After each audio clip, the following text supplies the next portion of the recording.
It's the greatest sport on the planet. It's just something about the sport. I think we can all agree triathlon in 2023 was absolutely insane. It was just full of some of the best racing and the most drama and big headlines we've ever seen. I can't wait for 2024. I'm more excited than ever. But before I got too excited, I wanted to take a trip down memory lane and go month by month and go through some of those big headlines and those big races. So join with me as we get a little bit nostalgic, and I'll do my best to try and remember every headline I can from each month. And if I miss anything, please do put it in the comments and let us all know. So let's dive into it. I think it's gonna be pretty fun. So starting off with January, it was the big announcement from Ironman, which set the precedent for the rest of the year. It was the Kona-Nice split of the men and women's world championships. It was controversial to say the least. It seemed like it was split pretty 50-50, that people were excited to go to new venues around the world for the world championships, and then people hated it because it was moving out of Kona, which had so much history, tradition, and legacy, and a lot of people had already qualified for that event and then would have to defer. The men and the women being split up is still such a big argument to this day. Like, man, it's a stupid idea to separate men and women. It feels like boarding school. Like, why? I don't get it. Like, it worked for 40 years. But I think we can all agree it was pretty amazing watching the men race in Nice and also the women having their own day in Kona, which produced some epic racing to say the least. So it'll be interesting to see what happens. We only know it's going to be this way until 2026 with the men and the women alternating at the destinations. We also had the Global Triathlon Awards. Welcome to the Global Triathlon Awards. The first of its kind ever before, and it was also in Nice. It had all the pros dressed to the nines, which we don't often see, and it honored the best in our sport, including the likes of Gustav Iden and Flora Duffy, who won Triathletes of the Year. But it looks like this event won't be happening again this year. Hopefully we'll see it again in the future, but we don't know so far just yet. We also had in January, Sam Long announced he was expecting his first child, which would end up coming in a very busy time in August. So January was a pretty good start to the year. But then moving on to February, we started to see more and more news headlines. First off, Xterra world champion triathlete Leslie Patterson was nominated for an Oscar for her movie All Quiet on the Western Front, which would end up winning the 4 Oscars for the movie, as well as 8 Lolas and 7 BAFTAs. She ended up getting on so many interviews and podcasts, and Rich Roll was one of the biggest of all of those. And she really put triathlon's name on the map to a lot of people. But then Super League made a lot of news as well when they bought out the New York and Chicago triathlons from Lifetime Sports. They didn't get to put them on in 2023, so we'll have to wait and see those in 2024. And we'll also see in 2024 them host the Los Angeles Legacy Triathlon, which is going to be the proposed course for the 2028 Olympics in LA. So pretty exciting stuff to come from Super League, who's trying to make short course cool again in the US. And yeah, really looking forward to that next year. And then also the PTO in February released their new ranking system, which I think we can all agree has been a lot better. They use athletes from their athlete board to revamp the whole thing, making it more fair, more transparent, and they now use a tier of racing. They also use the strength of field, which is taken into account, and they also take into account the athlete's finishing position and their time to make a very predictable model of what their score is gonna be. And I'm sure it's not done being adjusted just yet, but this one seemed a lot better. But then we also had Jan Frodeno announce his race schedule. He was back from injury. He was gonna be racing. Time to talk about racing, and at least racing with me involved in it. It's been quite a while. Although he did announce it looked like it would be his last full year racing as a professional, and that would all get a little confusing and murky later on down in the rest of the year. I didn't announce anything. Everybody's saying I made this announcement. It's like I've told everybody for months now. It's my last championship season. Yeah, I'm 41, going on 42. Gwen Jorgensen also raced her first triathlon back after announcing she was aiming for the Olympics again in triathlon after 7 years away from the sport. She came third in her first race back, so it looked like it was going to be possible for her to make that US Olympic team. And then finally, Lionel Sanders announced he would be racing the Super League Arena Games in Montreal, proving his end of the year video in 2022 correct, where he said he just really doesn't care what people think. And he also proved the critics wrong when he finished just 38 seconds back of short course triathlete Chase McQueen at the end of that race. But then moving on to March, not too much news coming out of March. However, we did have Clash Miami really seemed to kick off the professional racing, in which Lionel Sanders crashed out of that one, so no luck at that race, and where Jason West and Lucy Byram took home the wins and really announced the start of their breakthrough season. On to April though, and we had a ton of news. 70.3 Oceanside saw Leo Berger move up from short course to long course and really put on a show there. But Tamara Jewett breaking the 70.3 run record for women, that was a huge race there. And Kat Matthews coming back from her awful accident the previous year to take a third. She would eventually take that on to Texas, where she would get the win there. And there was a close three-way finish between the men there at Ironman Texas, where Rudy Bonberg would take home the win. And then there was more drama at Super League, where Chase McQueen and Xana Bragmeyer were in the hunt for the whole series win, and they were both on the same treadmill, treadmill number 7, and they claimed that it wasn't accurately registering the speed they were running, and they ended up losing pretty badly. Chase McQueen was spotted even doing butterfly in between the rounds. Hold on, someone is doing butterfly. Chase McQueen is doing butterfly. What is he doing? And Super League did investigate the treadmills. They found that there was nothing wrong in the end, nothing to indicate that they were inaccurate. So that was a really controversial one, to say the least. Much more controversy though, however, would come out of Colin Chartier. Probably the biggest news of the entire year, when he tested positive for EPO and rocked the triathlon world. The Ironman Mont Tremblant PTO US Open winner started to make a big name for himself after those victories, and also being part of Lionel's videos during Kona, because they were coached by the same coach, Mikhail Eden. However, he said nobody else was involved. He acted alone, but many people called him a liar, and they didn't believe he started doping after he'd won those races. And a lot of people were calling out for stricter doping testing as well as stricter punishments. And I don't think this one will stop being talked about for a long, long time in the future. Thankfully, we could cheer ourselves up, because in May, the PTO European Open was happening, and we had Alistair Brownlee, Jan Frodeno, and Christian Blumenfeld, 3 Olympic gold medalists, racing each other. And in the end, it was Max Newman who surprised us all and took the win ahead of those 3. And even Jason West, again, had another remarkable performance. And then on the women's side, we had another cracker of a race there in Ibiza, with Anne Haug running to the win ahead of Lucy Charles Barkley and Ashley Gentle, and show why she would end up as number 1 at the end of the year. Interestingly enough, Sam Laidlow at this point missed out on this race because he was having some personal things going on and he had to move, and he would eventually then DNF at Ironman Lanzarote, as well as challenge Roth with a calf tear, and we would never been able to predict at this point where his season would end up. But also at this time, there was a lot of North American races going on. Sam Long was dominating, 3 back-to-back wins after switching back to self-coaching from being coached by Dan Plews for just a short while. Jeannie Metzler was also back racing after taking some time away from the sport for mental health issues, so it was great to see her back. And Alistair Brownlee then, after the European Open, started racing some more Xterra races as well as off-road gravel races, and it looked like he was back also to full fitness, but that was only short-lived.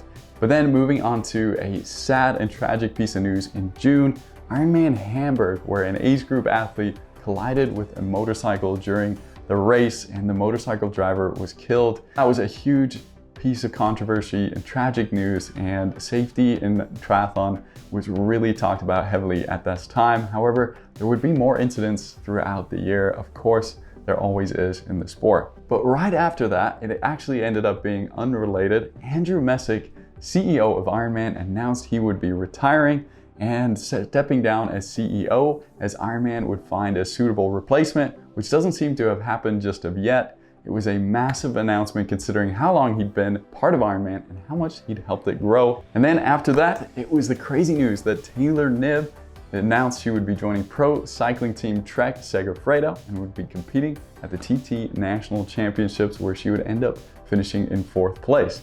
Challenge Roth then was the next big race on the list, and I was lucky enough to be at this one. And what a race it ended up being, with 2 mind-blowing performances, to say the least, from Magnus Ditlev and Daniela Ryf, who beat the long-standing record for the fastest long-distance time by Christy Wellington. She beat it by 10 minutes. Can't wait to go back there next year. That one was incredible. Then on to July is always a bit of a quieter month, it seems, in the year, where a lot of athletes take a bit of a mid-season break and prepare for the upcoming championship season. But this one saw Jan Frodeno pick up his first win in a very long time at 70.3 Andorra, as well as Ashley Gentle pick up one there. It looked like he was fit and ready to go for the championship season. Alistair Brownlee, however, kept pulling out of race after race, and then finally announced he had to have surgery on his ankle to remove a bone spur, so it didn't look like he'd be competing at any of the championship races. WTCS, the short course side of things, was really heating up in the lead up to the Olympics, with Hamburg and Sunderland, and with all eyes on qualifying points and rankings with the upcoming Olympics. It was getting intense. Christian Blumenfeld, the defending gold medalist, showed he was getting faster and faster, and his training partner, however, Gustav Iden, was not having the season he wanted to at this point. But despite it being a quieter month, everybody was talking about the upcoming championship season, which had so many big races. Do you remember it? It was a bit of a blur for me, but let's get into it. August kicked off with the PTO US Open. Jan Frodeno put out a ridiculous performance to beat Christian Blumenfeld, who cramped up again like he did at PTO Edmonton in the previous year. And Taylor Knibb just looked unstoppable on the women's side, beating Ashley Gentle, who had been the queen of that distance before. Paula Findlay then finished a brilliant 25th place at the UCI World Cycling Time Trial, showing that she could also do it alongside Taylor Knibb. And then Christian and Taylor Knibb amazingly went on from their races to Paris, where they raced at the Paris test event, which turned out to be remarkable, absolutely stunning. It is going to be one heck of an Olympics next year. Alex Yee and Beth Potter showed why they might be the favorites for the gold medal of the next year. And then on the US side, Morgan Pearson, after rolling on to the start the night before the race, managed to pick up his spot in the Olympics alongside Taylor Knibb, who grabbed hers. But then somehow Christian Blumenfeld took it one step further and went to race just a couple of days later at the Asian Open, which he ended up winning alongside Ashley Gentle, who beat Anne Haug, however, and managed to get her inner tube stuck in her rear wheel. So that was one of the most heartbreaking moments of the year for me. What is that? What has That's around, man, around the wheel. that has embedded around the hub? It's on both sides, Chloe. And then we also had, around that time, PTO announced the massive news that they were going to partner with World Triathlon for a new 100-kilometer World Championship Series, and they would crown a new long-distance world champion, which was controversial to say the least, with it not being a full-distance series, but a middle-distance series. And yeah, we're still waiting on those races and where those 6 to 8 to 10 races are going to be. But that was some big news, and something we can look forward to next year when we finally get the dates for those races. But sadly, around that time, it was also where at Ironman Ireland, 2 swimmers passed away after a controversial start to the race, where Triathlon Ireland said they didn't sanction the race to go ahead, and the conditions were pretty drastic to say the least from many accounts and videos. But then after that, 70.3 world champs took place, and Christian Blumenfeld was somehow there again. He didn't actually feature in that race due to a sickness, but then Rico Bogan was able to steal all of that limelight, where he had an out of nowhere performance to take home the win as the youngest ever 70.3 world champion.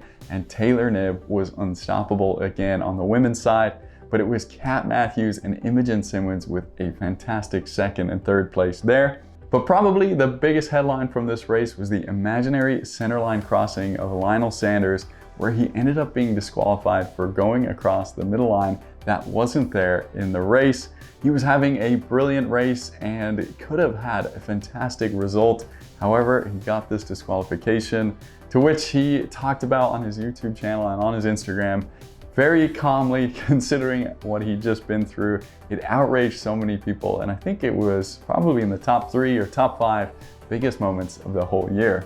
Next up, we had the Nice World Champs, but before this, there was another viral moment of the year where Kieran Linders overheated at Challenge Almere, and thankfully he was okay, but barely managed to be able to cross the finish line in second place of that big race.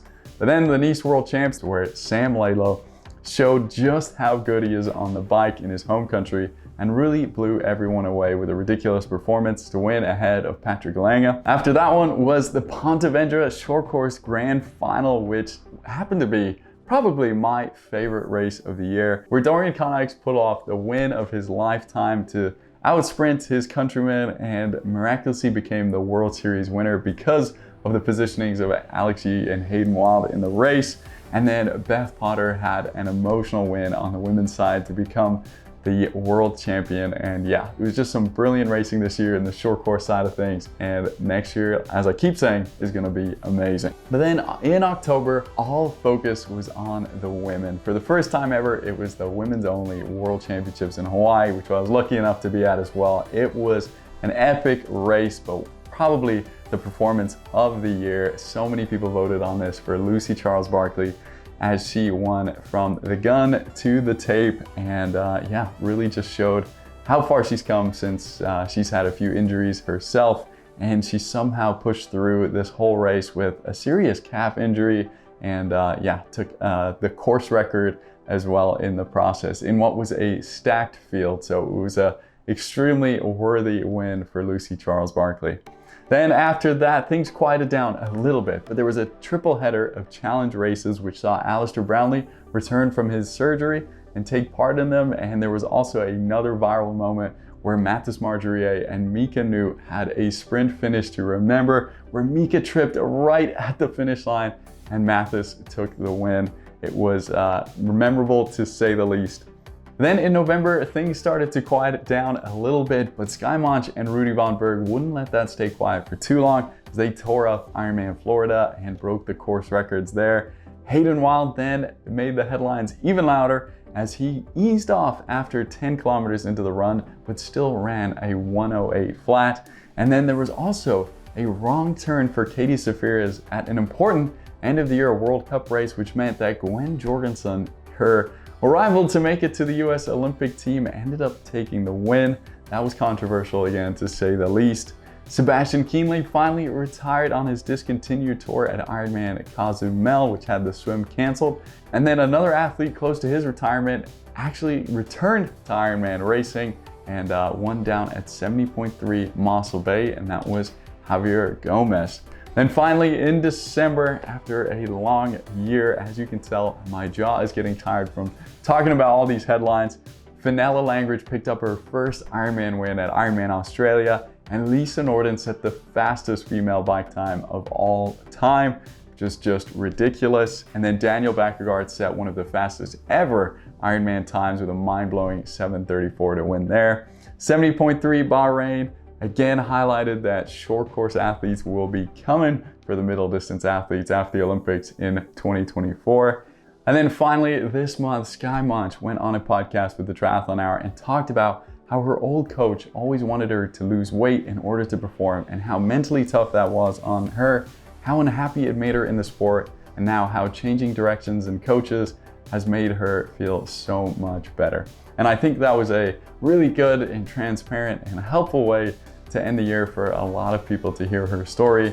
But I think that was the last big piece of news. Like I said, if I missed anything, I tried my best to round it all up. But I didn't really do a good job because as I was editing this, I realized I forgot about the Ironman Pro Series, Sam Laidlow's ITA investigation, Jack Kelly's Andrew Messick podcast, Gustav Eden's shoe investigation, and Matt Sharp being disqualified for his zipper being undone. But if I missed anything, please let us all know down below in the comments. Let me know what was your favorite piece of news, what was the most controversial to you. I'd love to hear it and discuss it with you in the comments.